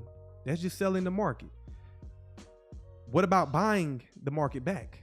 Going higher to take out buy side liquidity. Let me remove that. So that's one option. You could be selling short down to that target, previous week's high, previous week's low. Okay. And then once we go to that low, you know, okay, there's buy orders underneath that low right here. There's buy orders that institutions left behind in price. So what you're doing is you're waiting. So you see them take out this low. You sit there and wait. Allow this to pass. This right here will chop you out right here. This consolidation, that will chop you out. You sit there and wait for this to pass and wait for them to reveal their next move. How do you know they're going to reveal their next move? Where they're going to displace the market either higher or lower. So what is displacement? So after taking out this low right here, you sit through this consolidation, this choppiness. The market gaps open and displaces higher. Boom, just like that. In the process of it displacing higher, they leave behind a fair value gap. It's highlighted right there. See that? Now this one was a little bit difficult to sit through. One second. Okay, boom. This one was a little bit more difficult to sit through because it was a longer consolidation in here, okay? But still, nonetheless, they offered you a opportunity to buy the market. They revealed their hand. Because they swooped up they sold their positions and they purchased them back, and then they displaced the market higher. The displacement is the signal. The displacement is the protocol that lets you know, okay, they're going in this direction. You want to wait for displacement. And then they offered you a buying opportunity. In this case, they traded down all the way. They filled the entire gap completely. So what you do is, let's just say, and like I said, I don't never set my limit order at the bottom. That's just me personally. But let's just say I set my limit order at the midway point. Buy. Stop loss. Stop loss is going to be right here. See this candle right here? That's the fair value gap right there. Inside of that candle is the fair value gap. We're taking the high and the low. And I place my stop loss right here, this candle, at the low of that candle. Boom, right there. That's my stop loss. Now, this price, do you think it's random? Does price decide to come all the way back down and touch this? No, it doesn't. Now, can it do it? Yes. That's the risk you take. But look where my stop loss is, right here at this low. And you can see how close it came, but it never came down here to that stop loss. Okay. And then, okay, price chops around. And they hold / manipulate price inside of this gap for a couple days. Thursday and Friday. And then on Friday of this particular week, it finally relieves the fair value gap and it targets this high right here. You see that? So from entry to take profit, that's $4,570. Okay. $4,570. Again, another opportunity. So you remember the first trade I told y'all to put on 6 contracts. So, and that netted you $30,000. And let's just say we do the same right here in the going long in the same week. We're doing all this in the same week. We're going to put another 6 contracts on in the same week. That's 2 trades in 1 week. And we're talking about you're working with some equity. 2 trades in 1 week. First trade netted you $30,000. The second trade netted you, we're going to take 4,570 times 6. 27,000. So 30,000 plus 27,000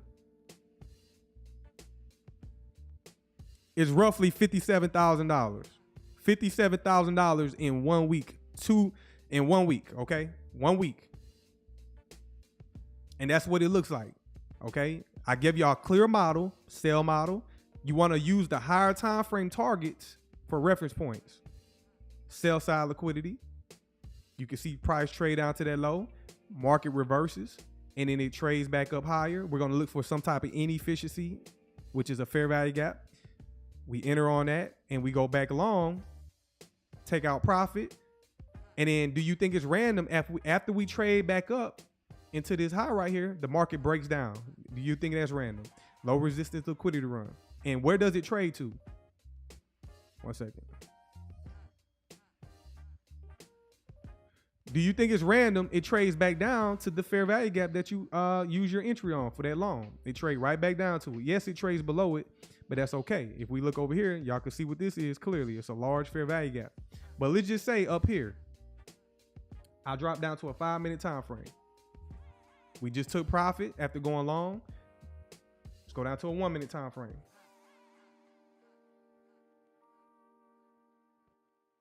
One second. Let me pull it back up. 1 second.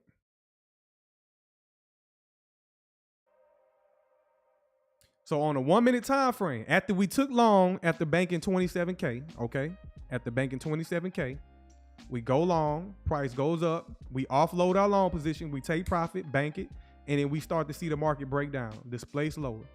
In the process of it displacing lower, we not done. We not done. We kind of being greedy. We should just be sitting on the sideline, but we got experience. We've been doing this for some years now, and we pretty much understand how price is functioning. We understand the price engine. So what is that right there? What is that right there? Y'all tell me in the chat. What is that? On a 1 minute time frame. It's the end of the week. It's a Friday, and the market is selling off. It's the end of the week on a Friday, and the market is selling off. Y'all tell me in the chat, what is that right there? That's a SIBI. That's a sell side imbalance, buy side inefficiency. There you go, Lenny. Shout out to you. So we kind of being greedy this week, but price is pricing. You know what I'm saying? We being greedy, but price is pricing. It's offering. Again, there's hundreds of opportunities per week. Okay, it's just which ones do you want to take? Market is always going to offer you opportunities. So in the process of it selling off, there goes another entry. We're going to enter on that, and we're going to sell it off all the way back down to that fair value gap. So let me place a limit order. Sell limit order. Okay, right there at that fair value gap. Remember the protocol. If you want a guarantee fill, you place it at the bottom of the fair value gap if we're selling, okay? Or the midway point. Let's place it at the midway point. Well, no, we're going to place it at the bottom. Our stop loss right there. Why right there? Well, look at this candle right here. That is the fair value gap right here, that candle. Inside of that candle is the gap in price. It was not efficient. So we're going to use that candle. We're going to place our stop loss directly at the top of that candle right there. We're risking $240, okay? $240. And the market is going to sell off down to the top of the fair value gap. That's all we need right there. We don't need to go any further because we want to take the low-hanging fruit. We don't know if it's going to trade down there and reject it. We just want to trade down to the top of that gap. And it does it swiftly, like cutting. This is the best profile that y'all want to see right here. This is a great example. Low resistance liquidity run where it's like cutting butter through it's like cutting butter with a knife. It just slices real easily. No, it's like cutting hot butter, to be honest, where price just sells off real smooth. And boom, that nets you $3,325 with one contract. Now, what if we do that with 6 contracts? Now, notice we're already banked $57,000 so far in 1 week. So let's add 6 more contracts right there. Let's add 6 more contracts. And what you're going to do is, 1 second. We're going to add 6 contracts, and we're going to multiply 3,325. 3,325 times 6. I got 19,000, damn near 20,000, okay? Damn near $20,000. So do the math. 57,000 times 20,000. 57,000 times 20,000.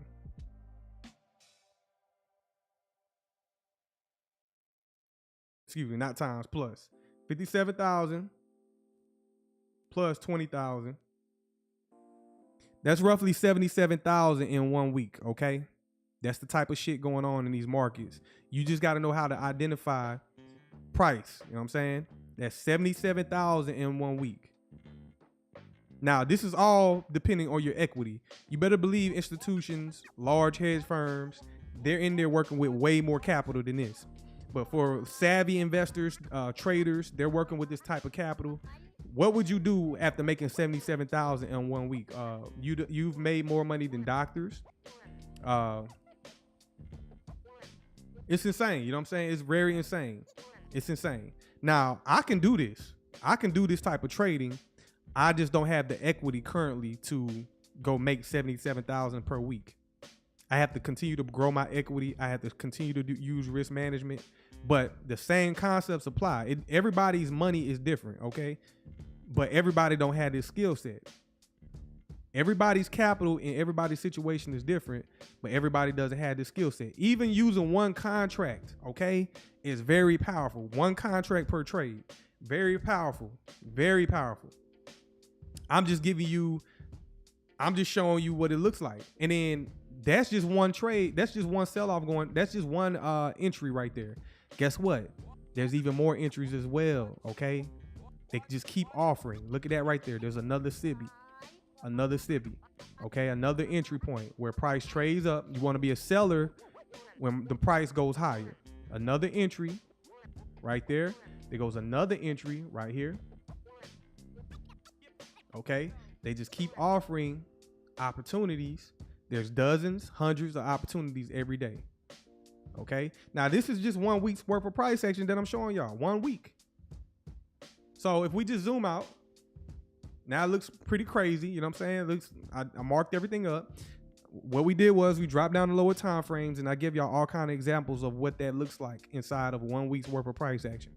How did I zoom in on price and showed y'all dozens, well, many opportunities, and I put the figures behind it on how an individual can go bank 70K in 1 week, 70,000 in 1 week.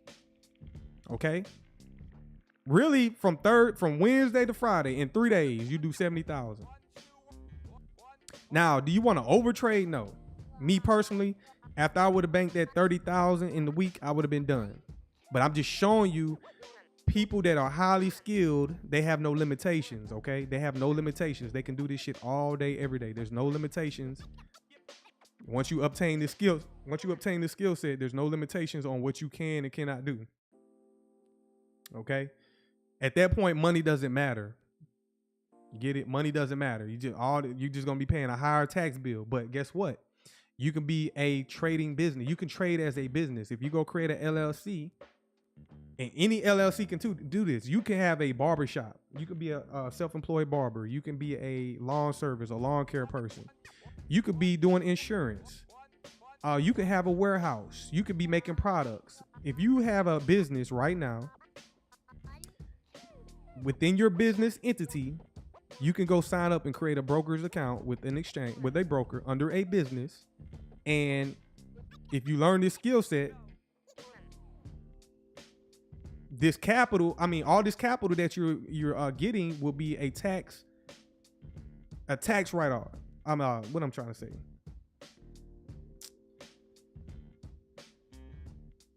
Not a tax write-off, but the capital that you make,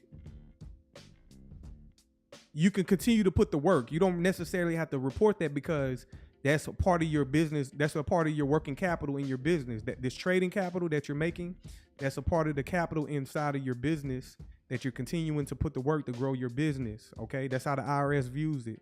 Now, if you're an individual, they're gonna want you to pay them taxes. Okay, they're not gonna refer to this capital that you're making as business capital. So once you learn this skill set, create a business. Once you learn this skill set, create a business.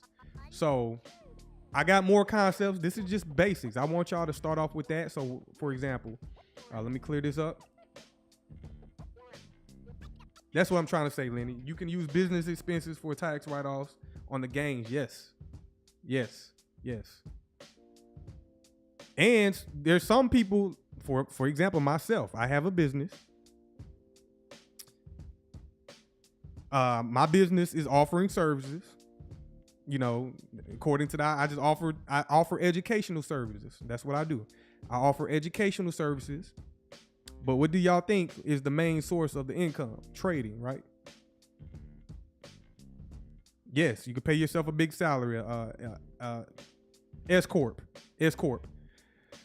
So, but when you start off, you're going to start off as a sole member LLC. And then once your capital starts to grow, that's when you can start, you talk to a tax attorney, etc. And then they're pretty much going to tell you like, yeah, you know what I'm saying, you're making this amount of money. So let's go ahead and create an S Corp for you. And then that's when you start paying yourself your own salary. So for example, you made 30,000. Let's just say you hypothetically made 30,000 in 1 week. Okay. Well, me personally, keep your expenses low. Even in your trading business, you don't require a whole lot of capital. You just require internet connection and computer equipment. Low overhead business. You don't require nothing. You can be mobile too. You can work remotely with your trading business. Okay, you can be anywhere in the world. So it doesn't require no warehouse. even your house can be considered part of your business, and certain utilities can be written off, like your electrical bill, your Wi-Fi, cell phones, all that can be write-offs, deductions in your business. Even if you got to use your vehicle. Now, I don't think they might not consider your vehicle as a write-off because you're not doing nothing with your vehicle. But if you are educating, that's why when y'all go on YouTube and y'all see people being flashy or whatnot, and the car community, they're getting cars, the people acting like they're experts and shit. They got the cars, but they're traders. I don't know if y'all ever follow people like that, but they really not trading. They just more so entertainers, and they are getting their vehicle expenses written off, etc. That's how they doing it. That's how they getting these luxury cars and shit. They're getting it under a business, and it's just for entertainment purposes. Oh, okay. For example, me personally, if I'm up here trading and I'm doing it live streaming on camera, your clothes, like the clothes that you purchase, if you want fancy clothes and shit, you can get that as a write-off because that's part of your image. Your likeness and image are part of your business. Yes, I agree with you, Lenny. I agree with you. You got to have a bad attorney, though. You got to get you a good attorney, not a tax professional. I mean, get you a good tax professional, and they'll hook you up. I'm definitely sure they'll hook you up.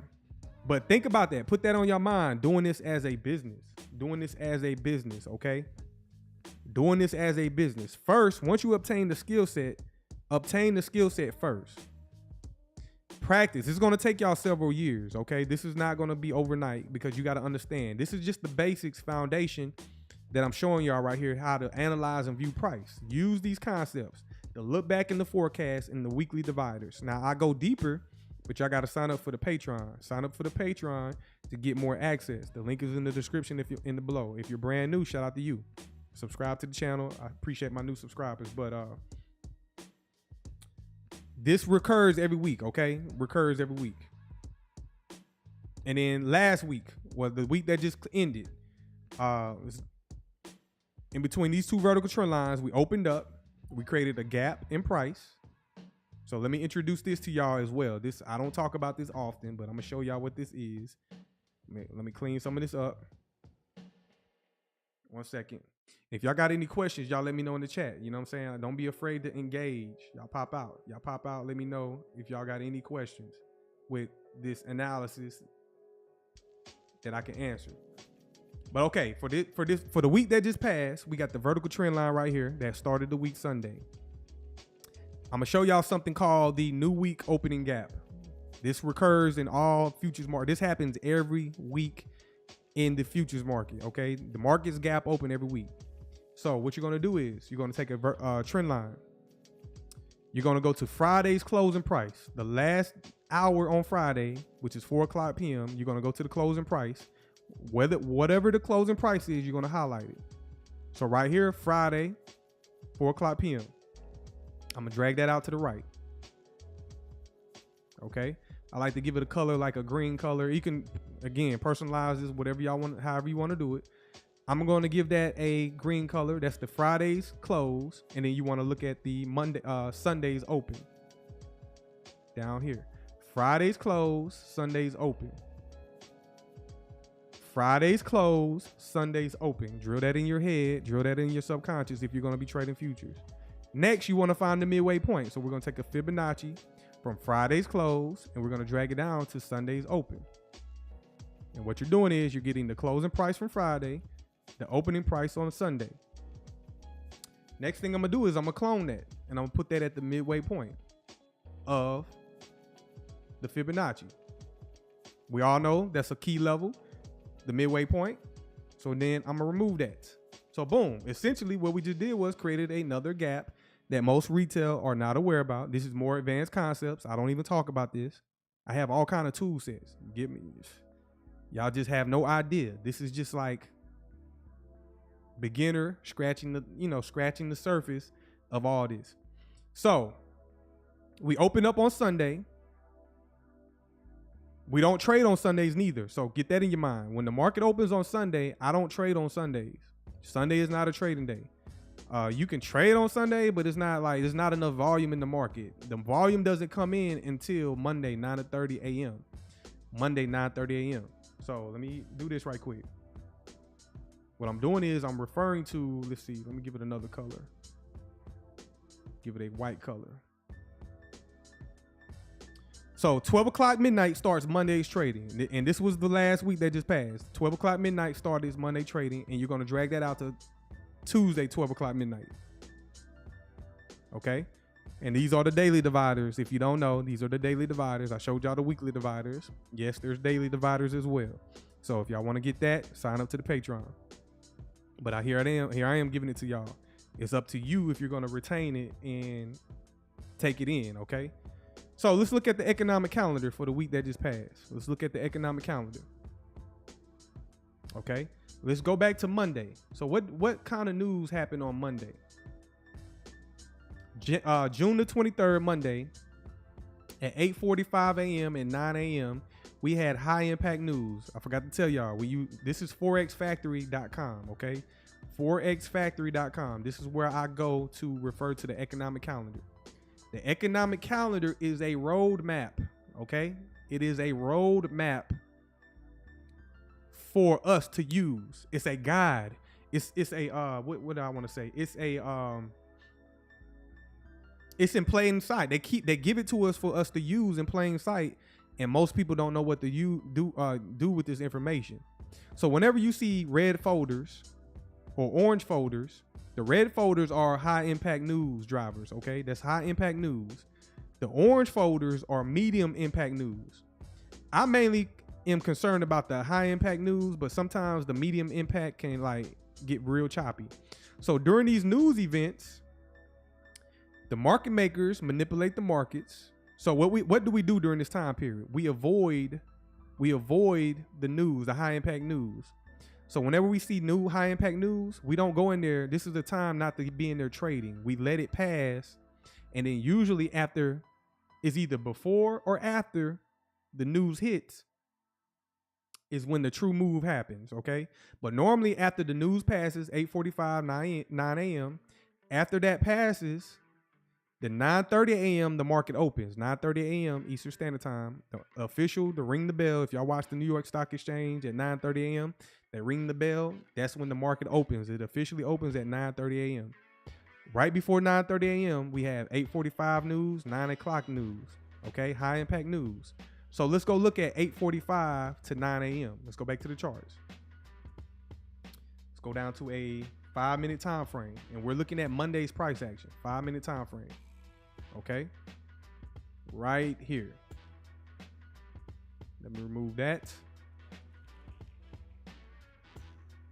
Okay, between these two white vertical trend lines is Monday's price action.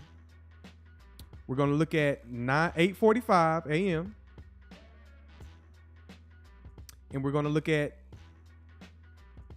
let me give it another color. Let me get at another color. We're going to look at 8:45 a.m.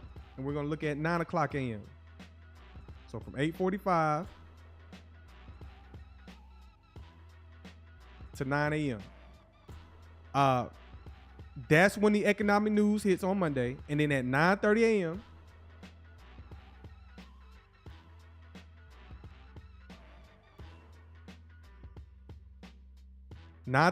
to 10 a.m., that's the first 30 minutes of the market opening. First 30 minutes. That's a key time in the market. So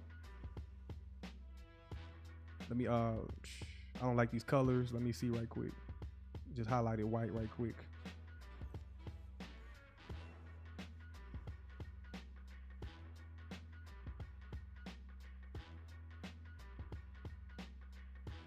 So we're being patient. We're not trying to rush into the market. So from 12 o'clock midnight Monday, right here, this vertical trend line. I'm not up during London. You could be a London session trader as well. That was a good opportunity. You can see the price rally higher. It cleaned out some of these highs, but that's not what I'm concerned about. If we're going to be trading New York, we're going to start at 7 a.m., 7 o'clock in the morning, 7 a.m. Eastern Standard Time. That means me on Central Time, I got to be up by 6 a.m., okay? 6 a.m. in the morning. At 6 a.m. in the morning, Let me drop a vertical trend line. These are just time stamps, time references that I'm using with these trend lines. Let me give it a green. I'm just gonna say that's the green light to come in there. 7 a.m. That's when I'm gonna get my day started as a New York session trader. 7 a.m. in the morning.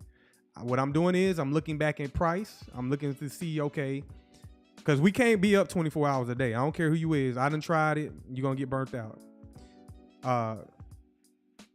There's opportunities on all times of the day, but you want to narrow that down based on where you live in the world, okay?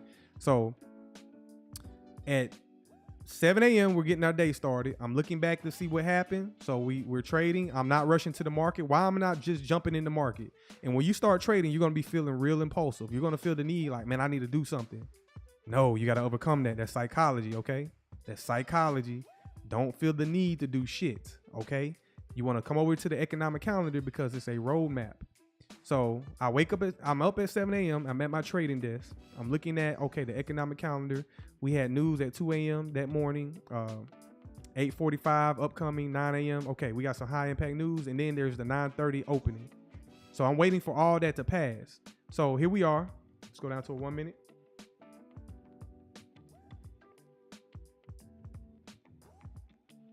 Be patient with me, y'all. Be patient. Okay, right here.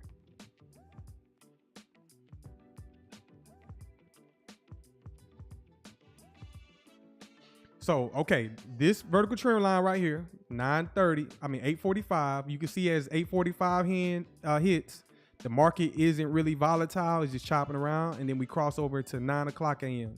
At 9 o'clock a.m., I noticed that, okay, there's no indication of where they want to send price at 9 o'clock a.m. Just wait. Just sit on the sideline, let it pass.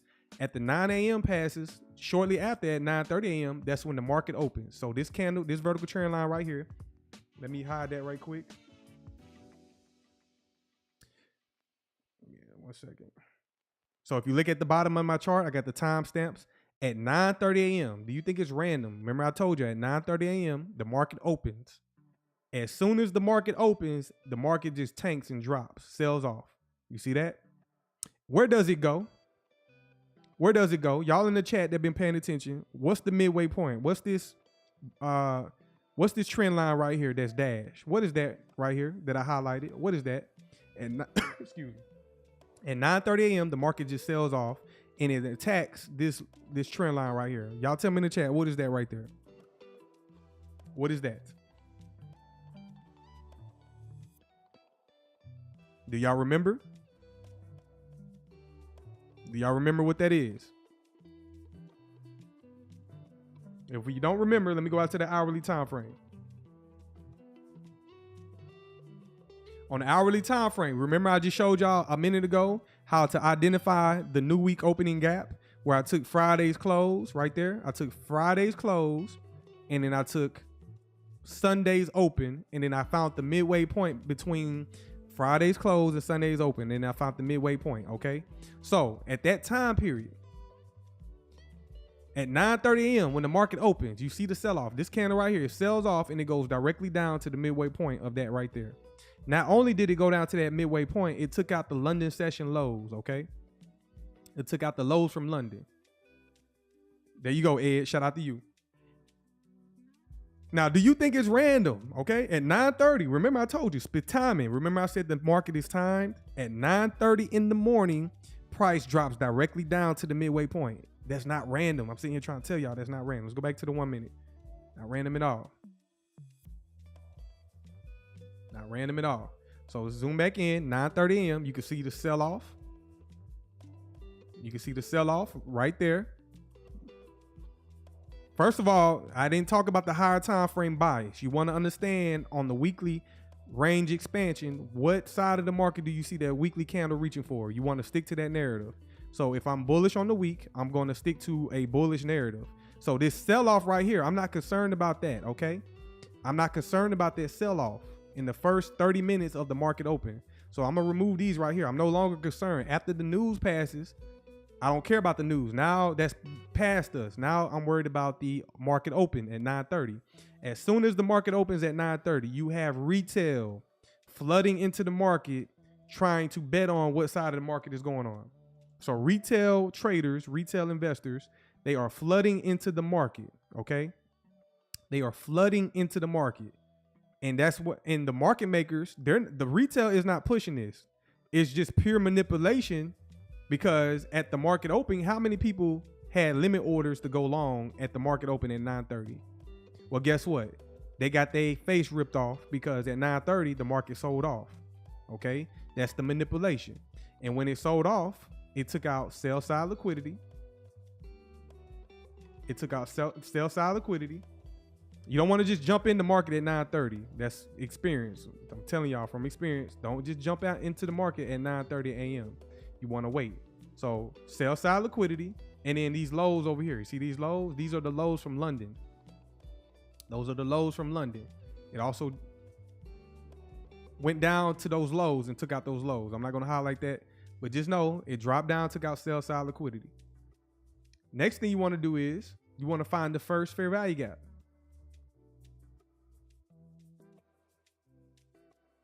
The first fair value gap to go higher.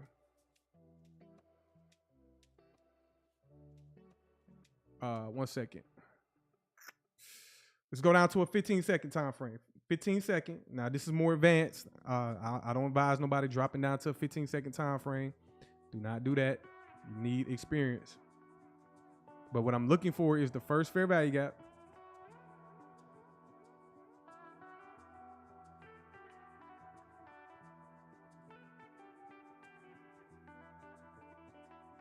God damn it. I done got lost in price. But let me go back.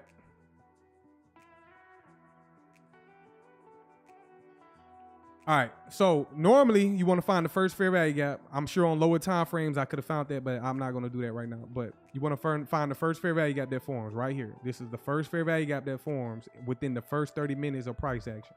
Okay. You want to find the first fair value gap.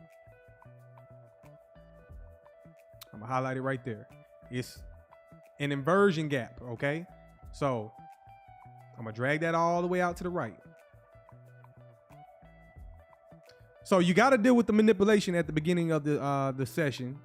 And you can see you might not be quick enough to chase this. Okay. You're going to have to let it just do its thing. In the first 30 minutes, you find the first fair value gap within from 9:30 to 10 a.m. Find the first fair value gap that presents itself. Here it is right here. We trade lower. We take out liquidity. We trade down to the bottom of this gap. And then boom, price displaces higher. It offers different opportunities. Here goes another BISI right here. Okay.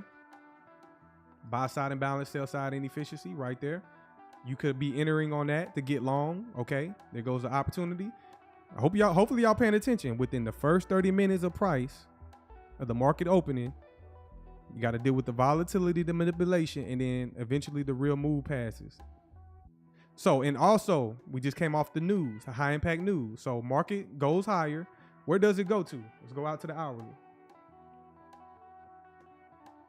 Let's go out to the hourly. So look at this high right here. You see this high? That's buy side liquidity right there. I'm going to highlight that. Buy side liquidity. That's going to be our target.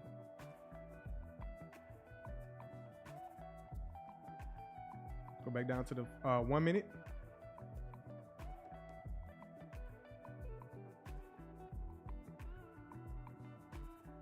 And what we're doing, this is back testing, y'all. If y'all never done this, this is back testing, okay? This is back testing.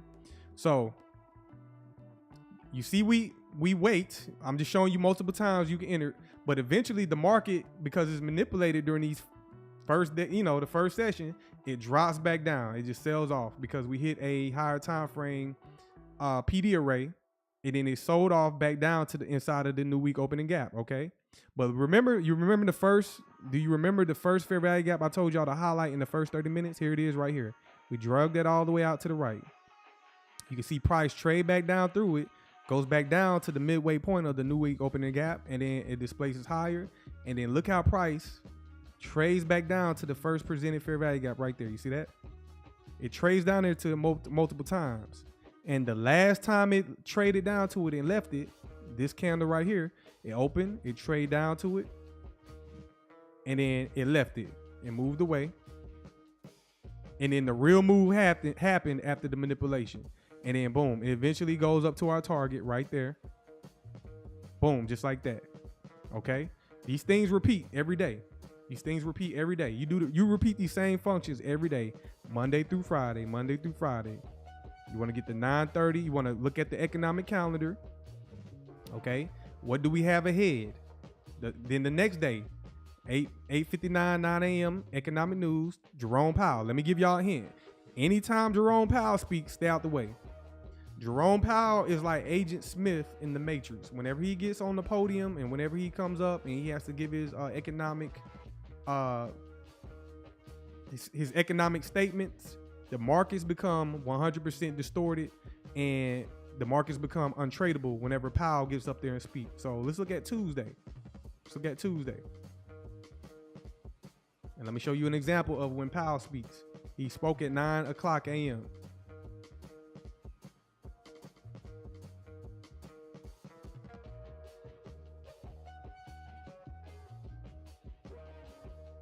Right there. So whenever Jerome Powell gets up there and speak, this is what price looks like. You see this? You go out to a 5 minute. Whenever Jerome Powell gets up there and speak, look what happens in price. This is a day where you want to avoid Jerome Powell. Don't get trapped in most retail don't know this.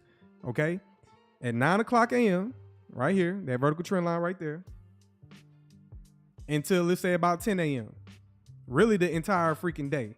This was a difficult day.